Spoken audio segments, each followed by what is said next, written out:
যে নিচের কোন ভগ্নাংশটি 2/3 হতে বড়। তো এই ধরনের ম্যাথ সমাধান করার ক্ষেত্রে আমরা কম্প্যারিজন করব যে এ এবং বি যে অপশন আছে এই দুটোর মধ্যে কম্প্যারিজন করব যে কোনটা বড়, দেন সি এবং ডির মধ্যে কম্প্যারিজন করব কোনটা বড়, দেন আবার এই দুটোর মধ্যে কম্প্যারিজন করব। তাহলে আমরা আমাদের সঠিক উত্তর পেয়ে যাব। তাহলে দেখুন আমরা কিভাবে বড় নির্ণয় করতে পারি। তাহলে 33/50 এটা লিখব, দেন এই পাশে লিখব 8/11, দেন ক্রস গুণ করব আর কি আমরা।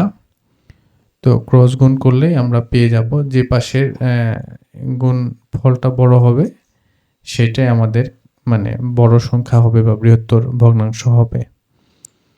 তো আমরা যদি গুণ করি তাহলে 50 গুণন 8 এই পাশে হবে 400 আর 33 গুণন 11 তাহলে 3 3 6 363। তাহলে দেখতে পাচ্ছেন 363 বড় না 400 বড়? অবশ্যই 400 বড়। তাহলে মানে এই ভগ্নাংশটি বড়। আচ্ছা, দেন আমরা এই যে 3/5 যে ভগ্নাংশটি আছে আর এখানে আছে হচ্ছে 13/27, এটা আবার কম্প্যারিজন করব।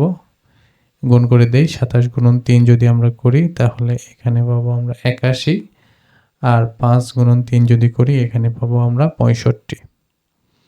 তো দেখতে পাচ্ছেন 65 বড় নাকি 81 বড় নাকি 65 বড়? অবশ্যই 81 বড়। তাহলে 3/5 এখানে আমরা বড় পেলাম। তাহলে এখন এই দুটোর মধ্যে আমরা কম্প্যারিজন করব।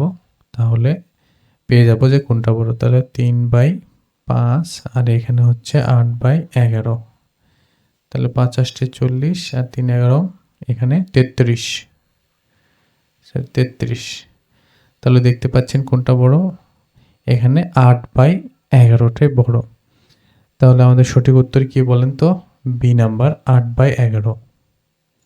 আশা করি বুঝতে পেরেছেন।